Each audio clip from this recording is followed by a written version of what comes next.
En este video te voy a enseñar el método exacto que uso para que un rostro quede proporcionado desde el primer trazo. Al terminar este video vas a poder construir un rostro bien estructurado incluso si eres principiante. Bien, con ayuda de una regla trazamos en la hoja los dos ejes principales vertical y horizontal y después dibujaremos un círculo. Yo trabajaré con un lápiz 8B para que pueda visualizarse cada trazo en el video, pero tú debes trabajar con un HB, ya que de esa manera podrás borrar todas las veces que necesites sin manchar la hoja. Y no te preocupes por hacer los trazos perfectos, lo importante es que los realices de manera que te permitan identificar el tamaño y la ubicación de las partes clave que hemos marcado en la imagen de referencia. Y si estás trabajando con medidas, el radio del círculo es de 7.5 centímetros.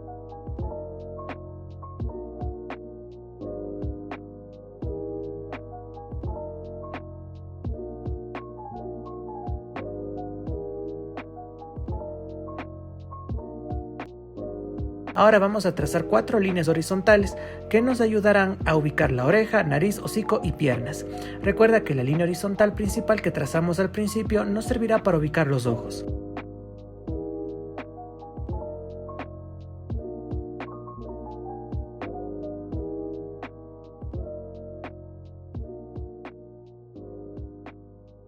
Luego trazamos líneas verticales que nos ayudarán a delimitar el tamaño de los ojos, nariz y orejas. Finalmente, agregaré una línea adicional que me permita ubicar los ojos y facilitar el proceso de construcción del boceto. Listo, ya terminamos de trazar las líneas de referencia que aprendimos al inicio de este video y nos toma pocos minutos dibujarlas en la hoja. Todo esto lo logramos entendiendo la teoría, que al comienzo puede parecer confusa, pero con la práctica se vuelve cada vez más fácil de aplicar. Ahora vamos a dibujar la cabeza. Yo voy a utilizar la línea horizontal que tracé al inicio para ubicar las orejas, y con trazos muy suaves comenzaré a definir su forma. Utiliza el círculo inicial junto con las líneas verticales y horizontales, para definir el tamaño de la cabeza y delimitar con mayor precisión las diferentes partes del rostro. El método de Loomis puede parecer largo y detallado al principio, pero permite obtener un trabajo realista y proporcionado. Por esta razón es necesario ser paciente y practicar a diario para obtener buenos resultados. Recuerda que esta es la etapa más importante del dibujo porque te permite crear retratos más realistas y coherentes desde cualquier ángulo, y te proporcionan un enfoque paso a paso para construir la estructura facial. Las proporciones son la base del dibujo. Sin una estructura sólida, los rasgos faciales pueden quedar desalineados o fuera de lugar, lo que hará que la imagen pierda realismo y naturalidad. Cuando ya hayas practicado lo suficiente las proporciones, te será mucho más fácil comprender cómo se compone el rostro, y ya no necesitarás trazar tantas líneas guía. En ese punto podrás concentrarte principalmente en el sombreado, pero por ahora practica todas las veces que sea necesario hasta que domines la estructura. Te recomiendo hacerlo en una hoja aparte donde puedas borrar y corregir con libertad. Y una vez que te sientas listo y entiendas bien la construcción, podrás pasar tu boceto a una hoja de mejor calidad para trabajar los sombreados con más detalle. Ahora continúa desplazándote por toda la hoja y utiliza las líneas y círculos de referencia para ubicar con mayor precisión cada parte del rostro. Estas guías te ayudarán a mantener proporción y coherencia en toda la estructura. Ahora vamos a dibujar el pelaje. Para lograr un resultado realista es fundamental observar con atención la imagen de referencia. Ahora pasamos a dibujar los ojos. Con ayuda de la línea adicional que trazamos al inicio, los ubicamos correctamente y con las líneas verticales delimitamos su tamaño. Además, añadimos un óvalo para representar el iris y otro más pequeño para dibujar la pupila junto con su brillo. Y recuerda que la cabeza está ligeramente inclinada hacia un lado, por lo que los ojos no se verán completamente alineados. Esta inclinación hace que uno de los ojos parezca un poco más alto o más bajo que el otro, así que asegúrate de reflejar esa diferencia.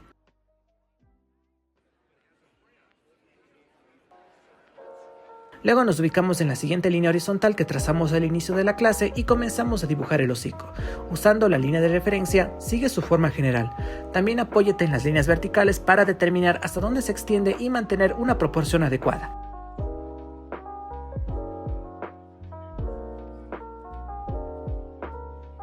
También dibujamos su nariz y recuerda, no es solo una forma simple, sino que tiene volumen, textura y reflejos. Primero definimos la forma general con trazos suaves, sin presionar demasiado, ubicando bien sus proporciones.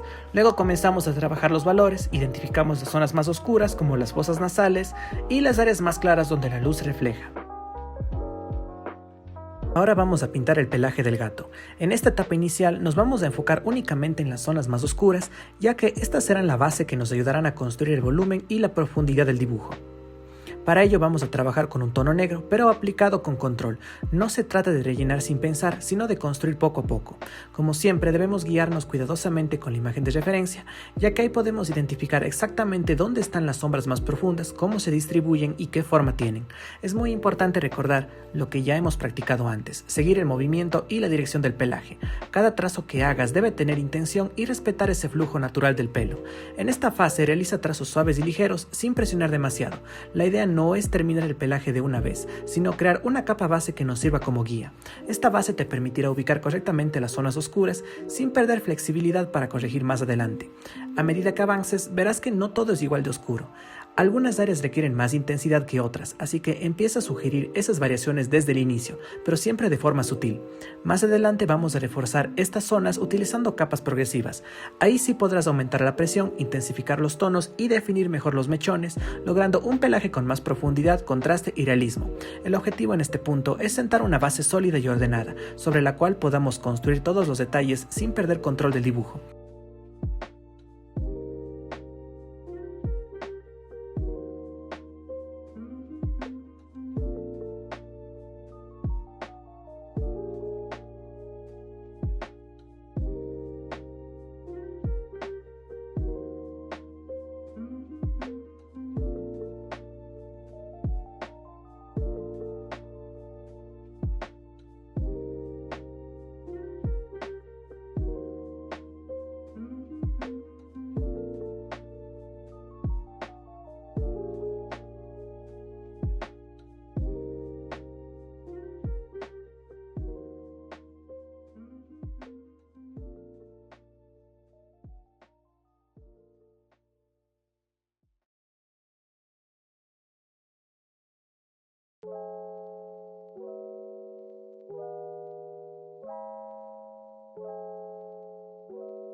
Bien, mientras seguimos trabajando en el pelaje, quiero tomarme un momento para responder algunas dudas que me han hecho sobre este proceso y sobre el dibujo en general. Si tú también tienes dudas, puedes escribirme en nuestro grupo de Facebook o directamente a través de mis redes sociales y con gusto te ayudaré. Por ejemplo, una pregunta frecuente es ¿cuánta presión debo aplicar en mis trazos? Y la respuesta es que no existe una sola presión correcta, sino que todo depende de la etapa en la que te encuentres y del efecto que quieras lograr. Al inicio, lo más recomendable es trabajar con una presión muy suave. Esto te permite construir una base sin comprometer demasiado el dibujo, evitando errores difíciles de corregir. En esta fase, los trazos deben ser ligeros, casi como una guía, enfocándote más en la dirección y el movimiento del pelaje que en la intensidad. A medida que avanzas, puedes empezar a aumentar gradualmente la presión en ciertas zonas. Esto es clave para reforzar los valores oscuros, definir algunos mechones y crear contraste. Esa variación entre trazos suaves y trazos más firmes es lo que le da riqueza y realismo al pelaje. Otro punto importante es que no debes aplicar la misma presión en todo el dibujo. Si todo tiene la misma intensidad, el resultado se verá plano. En cambio, cuando controlas la presión, puedes hacer que algunas áreas se hundan visualmente y otras resalten, generando profundidad. También es normal que al principio cueste controlar esto. Muchas personas tienden a presionar demasiado desde el inicio y eso limita mucho la capacidad de corrección. Por eso es mejor ir de menos a más, construyendo progresivamente. La presión es una herramienta fundamental. Empieza suave, aumenta poco a poco y combínala con una buena observación de la referencia. Así vas a lograr un pelaje mucho más natural, dinámico y realista. Ahora, otro problema que he notado al revisar algunos trabajos es que muchos no se arriesgan a presionar lo suficiente en el dibujo, ya sea por miedo a equivocarse o por inseguridad. Terminan haciendo todo con la misma suavidad. Y aunque se vea seguro, en realidad esto no ayuda. Si no aumentas la presión en ningún momento, no logras profundidad ni contraste, y el pelaje se ve plano, sin fuerza y sin vida. No pasa nada si te equivocas. El dibujo es un proceso y los errores forman parte del aprendizaje. De hecho, es mucho mejor arriesgarse, probar y ajustar que quedarse igual todo el tiempo. Cuando te permites presionar más en las zonas necesarias, tu dibujo cambia completamente. Empiezas a marcar mejor los mechones, a definir las sombras y a generar ese contraste que hace que todo se vea más realista. Obviamente esto no significa presionar sin control, siempre debes hacerlo con intención y guiándote por la referencia. Pero sí es clave salir de esa zona de comodidad donde todo es suave. Así que combina trazos ligeros con otros más firmes. Experimenta, corrige si es necesario y verás cómo el pelaje empieza a ganar mucha más fuerza, volumen y realismo.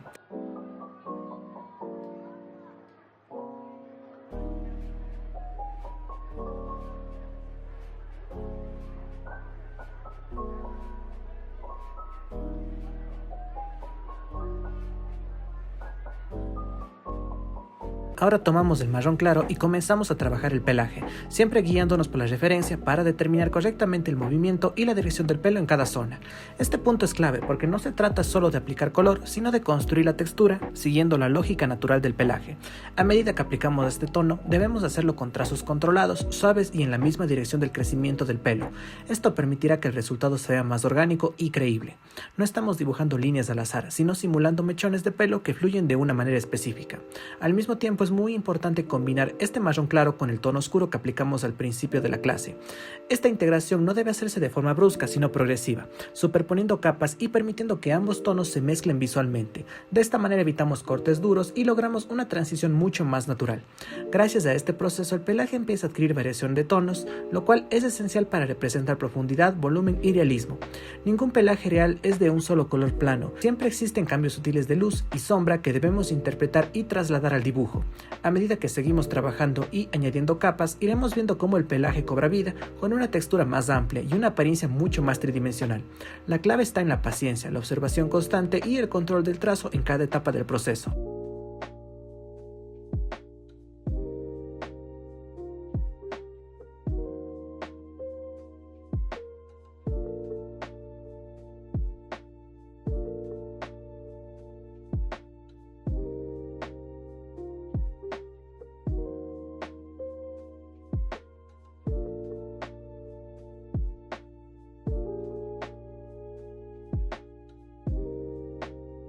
Y si este contenido te está ayudando, suscríbete porque cada semana subo clases completas como esta.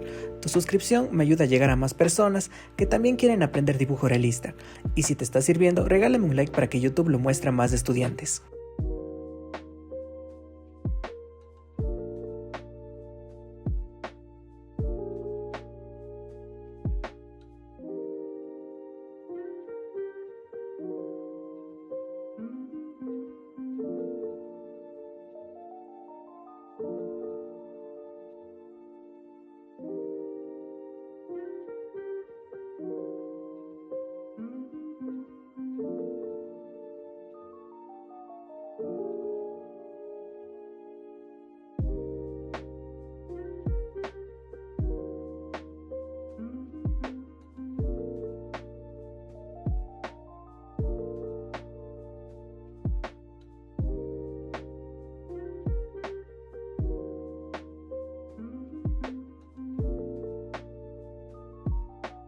Nos aseguramos de integrar correctamente los tonos entre el marrón claro y el negro, para que no se perciban como colores separados, sino como una transición continua y natural.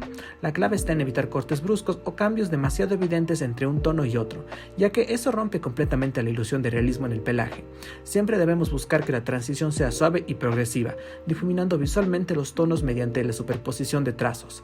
Esto no significa mezclar de forma desordenada, sino construir poco a poco una unión coherente entre los colores, respetando en todo momento la dirección del pelaje. Además, es importante realizar varias pasadas, es decir, no intentar lograr el resultado final en una sola capa. Cada pasada nos permite ajustar, suavizar e integrar mejor los tonos, corrigiendo pequeños errores y aumentando la profundidad del dibujo. También ten en cuenta que una sola capa nunca es suficiente para conseguir un acabado realista. El realismo se construye a través de múltiples capas, donde cada una aporta un poco más de información, más oscuridad en las sombras, más luz en las zonas iluminadas y una mejor transición entre todos los tonos. Trabajar de esta manera no solo mejora la integración del color, sino que también permite que el pelaje se vea más suave, con mayor volumen y una textura mucho más natural.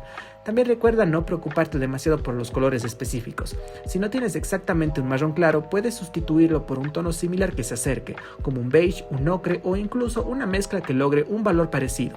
Lo importante no es el color exacto, sino la relación de tonos que estás construyendo. El objetivo no es copiar al milímetro cada color de la referencia, sino entender la técnica y cómo funcionan las transiciones entre luces y sombras.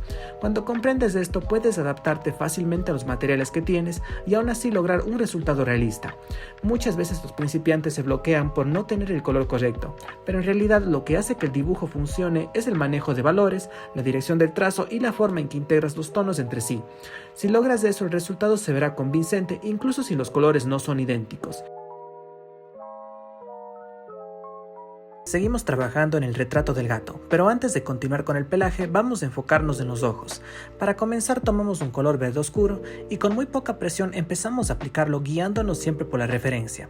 Es importante no intentar definir todo de una vez. En esta etapa buscamos construir una base suave, respetando las formas y las zonas más oscuras del ojo. Debemos observar bien dónde se concentran las sombras, especialmente en los bordes del iris y en las áreas cercanas a la pupila. Aplicamos el color con trazos controlados y ligeros, permitiendo que el pigmento se deposite poco a poco sin saturar demasiado el papel. A medida que avanzamos, vamos ajustando la intensidad del tono, reforzando ligeramente las zonas más oscuras pero sin perder la suavidad. La clave aquí es trabajar por capas, manteniendo siempre el control de la presión para evitar manchas o cortes bruscos. Este primer paso nos servirá como base para luego añadir más profundidad, detalles y reflejos que harán que los ojos se vean mucho más realistas y expresivos. Luego aumentamos un poco más la presión para intensificar el color y empezar a darle mayor profundidad al ojo. Este paso debe hacerse con mucho control, ya que no queremos saturar demasiado la base que ya construimos, sino reforzarla poco a poco. Nos enfocamos principalmente en las zonas más oscuras, como el contorno del iris y el área cercana a la pupila. Al aplicar un poco más de presión, logramos que el color se vea más intenso y definido, pero siempre manteniendo la suavidad en los bordes para que no se generen cortes bruscos. Es importante seguir guiándonos por la referencia en todo momento, observando dónde el tono realmente necesita más fuerza y dónde debe mantenerse más suave. No todas las áreas del ojo deben tener la misma intensidad, ese contraste es justamente lo que le da realismo.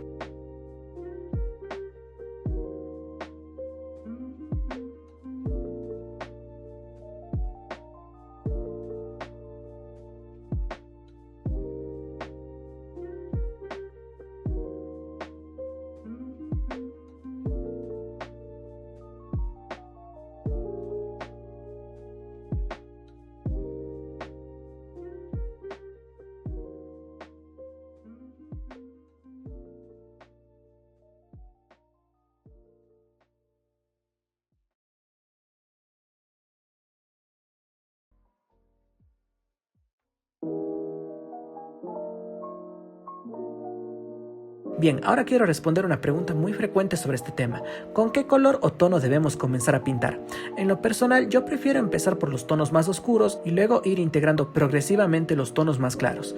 ¿Por qué? Porque los tonos oscuros funcionan como una base sólida que nos ayudan a ubicar las sombras, a definir la profundidad y entender mejor la estructura del pelaje o de cualquier elemento que estamos dibujando. Una vez tenemos esa base, es mucho más fácil ir construyendo encima con tonos medios y claros sin perder el control. Sin embargo, es importante dejar algo muy claro. No existe una única forma correcta de hacerlo. También puedes comenzar por los tonos más claros, luego pasar por los tonos medios y finalmente reforzar con los más oscuros. De hecho, muchos artistas trabajan así y obtienen resultados excelentes. Todo depende de tu estilo, de los materiales que uses y de cómo te sientas más cómodo trabajando. Lo realmente importante no es tanto por dónde empiezas, sino cómo integras los tonos a lo largo del proceso. Si los colores no se combinan entre sí, el resultado se verá plano, con cortes bruscos y sin realismo, sin importar el orden que hayas seguido.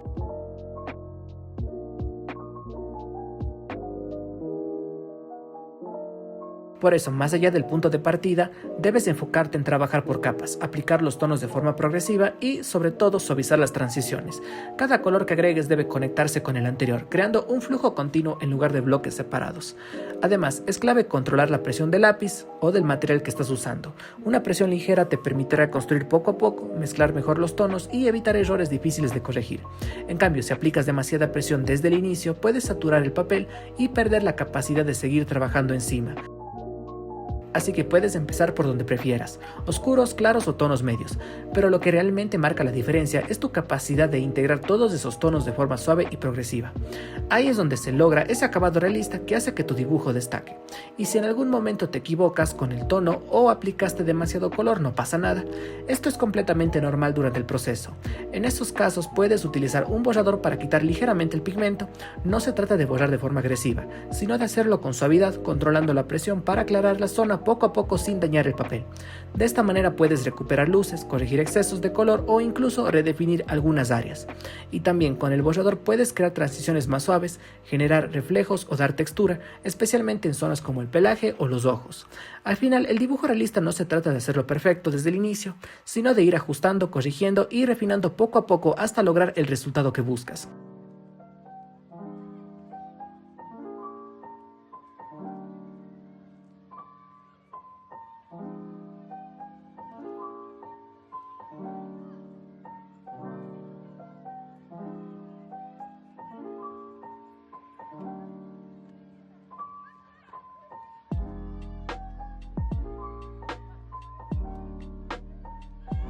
Tomamos el color marrón claro y aplicamos una capa de sombreado encima de las zonas que ya trabajamos previamente.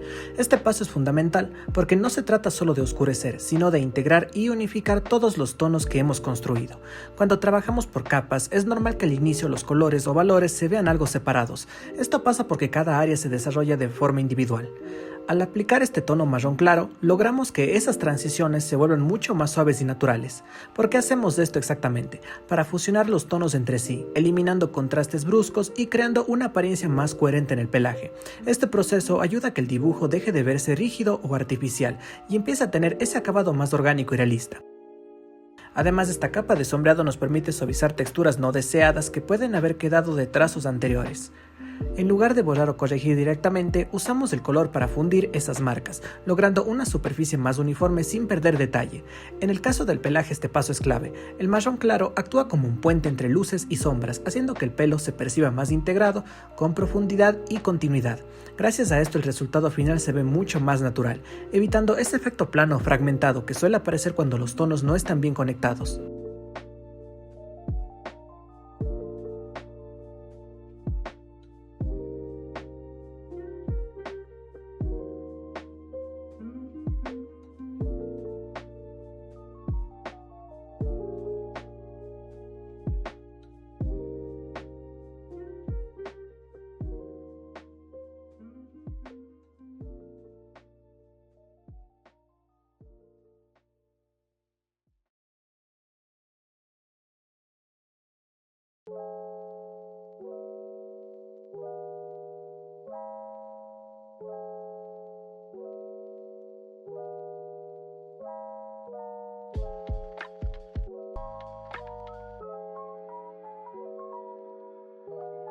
Bien, continuamos desplazándonos a lo largo del dibujo y seguimos trabajando en aquellas áreas que aún lo necesitan, aplicando nuevamente el tono marrón claro.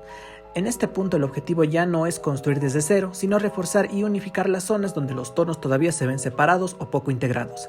Vamos identificando esas partes que pueden verse algo duras, con cortes muy marcados o con falta de transición, y utilizamos el marrón claro para suavizarlas. Este color funciona como una herramienta de ajuste, lo aplicamos de manera ligera y controlada para equilibrar valores, reducir contrastes innecesarios y mejorar la continuidad entre luces y sombras. No se trata de cubrir todo, sino de intervenir solo donde hace falta, respetando siempre el trabajo previo. Además, al repetir este proceso en distintas áreas, conseguimos que todo el dibujo mantenga una coherencia general.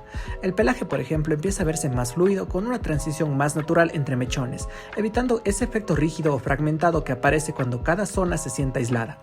De esta forma, el resultado adquiere un aspecto mucho más suave, uniforme y realista, donde todos los elementos se integran entre sí y el acabado se percibe mucho más pulido.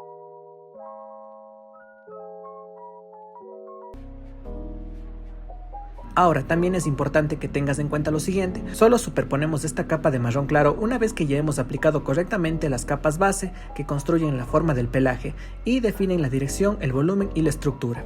Este paso no sustituye la base, sino que la complementa. Si las capas iniciales no están bien trabajadas, aplicar este tono encima no va a solucionar el problema. Al contrario, puede ensuciar el resultado o hacer que todo se vea plano. Antes de avanzar, debemos asegurarnos que los tonos ya estén bien organizados y que exista una lectura clara de luces y sombras, es decir, que el pelaje ya tenga forma, que se entienda su dirección y que los valores estén correctamente establecidos. A partir de ahí nos enfocamos en combinar y unir esos tonos mediante transiciones suaves, evitando cortes bruscos. Estas transiciones son las que permiten que el pelaje se vea continuo, natural y con profundidad, en lugar de fragmentado o rígido. Solo cuando tu trabajo ya garantiza esa base sólida con buena estructura, valores claros y transiciones bien encaminadas, es cuando realmente tiene sentido superponer capas adicionales. En ese momento el marrón claro se convierte en una herramienta para suavizar, integrar y pulir el acabado, elevando el nivel de realismo sin perder definición. También es clave que te fijes constantemente en la referencia para determinar qué áreas necesitan ser suavizadas y cuáles, por lo contrario, necesitan ser reforzadas. No todas las zonas del dibujo se trabajan de la misma manera. Hay partes del pelaje donde las transiciones deben ser más sutiles, especialmente en áreas de luz o en cambios suaves del plano. En esos casos utilizamos el marrón claro para integrar y suavizar, evitando cortes bruscos. Por otro lado, existen zonas donde los contrastes son más marcados, como en sombras profundas o en mechones que generan separación. Ahí no conviene suavizar demasiado, sino más bien reforzar esos valores para mantener la profundidad y la estructura del pelaje. La referencia es la que te guía en estas decisiones, te muestra dónde los bordes son más suaves, dónde son más definidos y cómo se comportan realmente los tonos.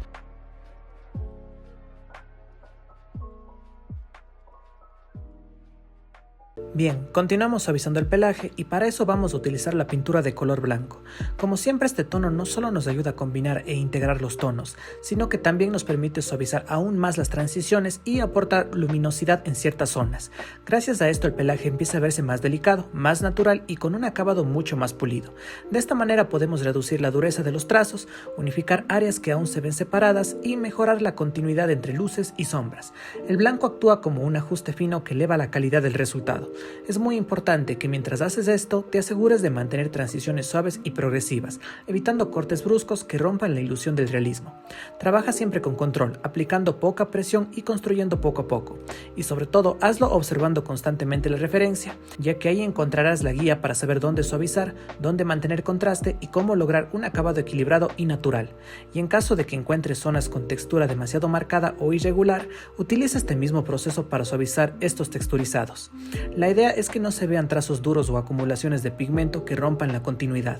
Al suavizarlo con el blanco conseguimos que esas áreas se integren mejor con el resto del pelaje, manteniendo una apariencia más uniforme y natural.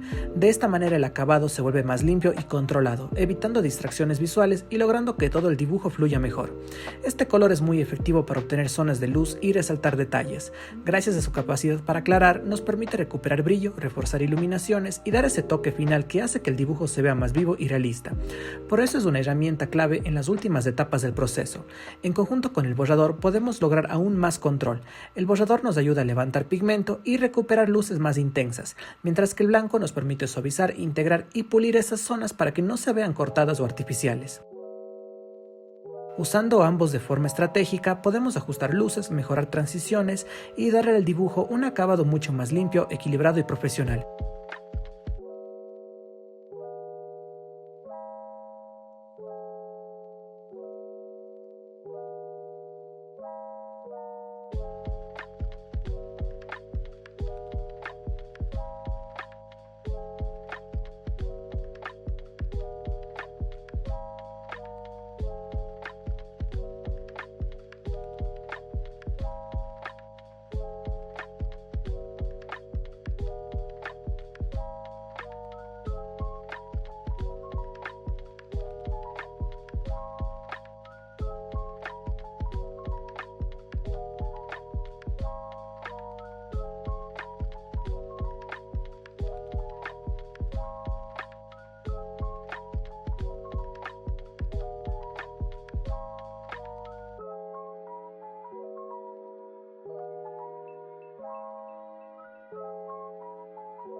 ¿Y qué pasa si no tenemos una pintura de color blanco? Simplemente puedes utilizar un tono parecido, como un gris claro, aplicándolo con muy baja presión. De esta forma logras un efecto similar sin saturar la zona ni cubrir por completo las capas anteriores. El objetivo sigue siendo el mismo: suavizar, integrar y controlar las transiciones, además de aportar un poco de luz en las áreas que lo necesiten. No se trata del color exacto. Mientras mantengas una aplicación ligera y progresiva, podrás conseguir ese acabado suave y natural sin necesidad de tener blanco puro. Con el gris podemos crear un efecto muy sutil de modelado. A diferencia del negro que oscurece de forma intensa o del blanco que ilumina directamente, el gris se mueve en un punto intermedio que nos permite construir transiciones progresivas. Esto es fundamental para que el dibujo no se vea brusco, sino fluido y natural. Cuando aplicamos gris con baja presión, conseguimos desarrollar volúmenes suaves, especialmente en zonas donde no hay sombras profundas pero tampoco luz directa. Estas áreas intermedias son las que realmente dan forma al dibujo porque conectan las luces con las sombras. Además, el gris ayuda a evitar un problema muy común: dejar demasiados espacios en blanco sin trabajar. Cuando esto pasa, el dibujo puede verse incompleto o con zonas vacías que rompen la continuidad visual. Al incorporar el gris, logramos que esas áreas también tengan información, aunque sea muy sutil, haciendo que todo se vea más integrado.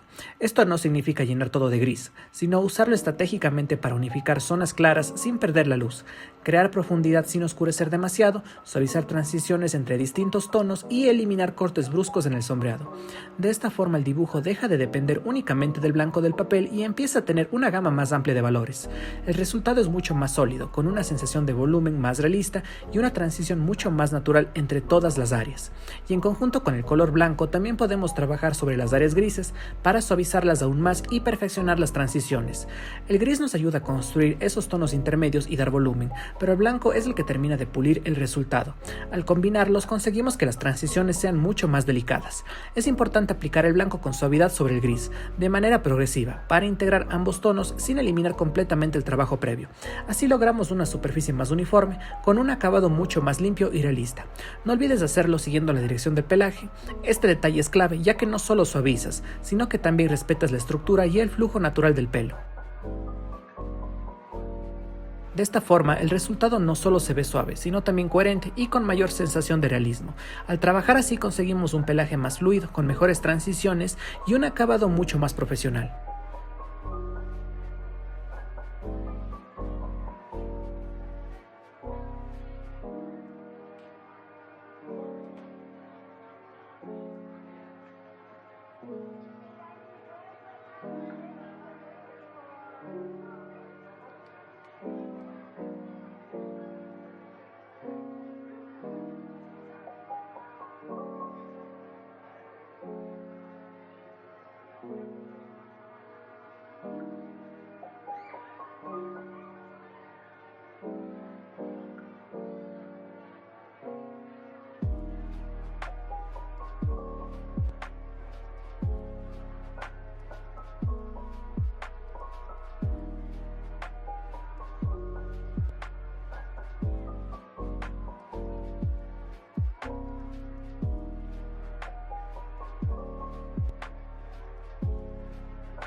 Bien, continúa desplazándote por todo el dibujo y enfócate en suavizar aquellas áreas que aún se ven duras, con transiciones poco trabajadas o con textura excesiva.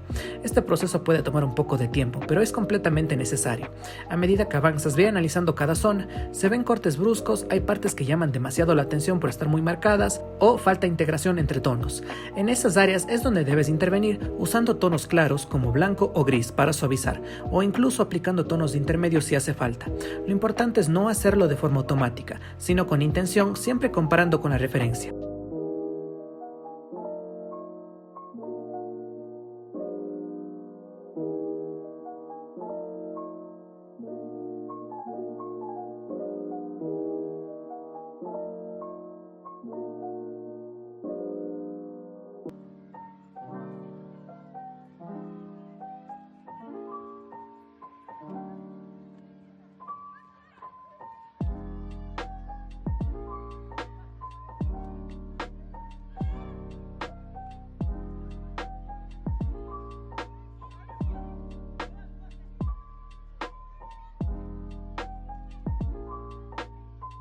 Por último, tomamos un corrector líquido y agregamos pequeños puntos de luz en los ojos, especialmente en la pupila.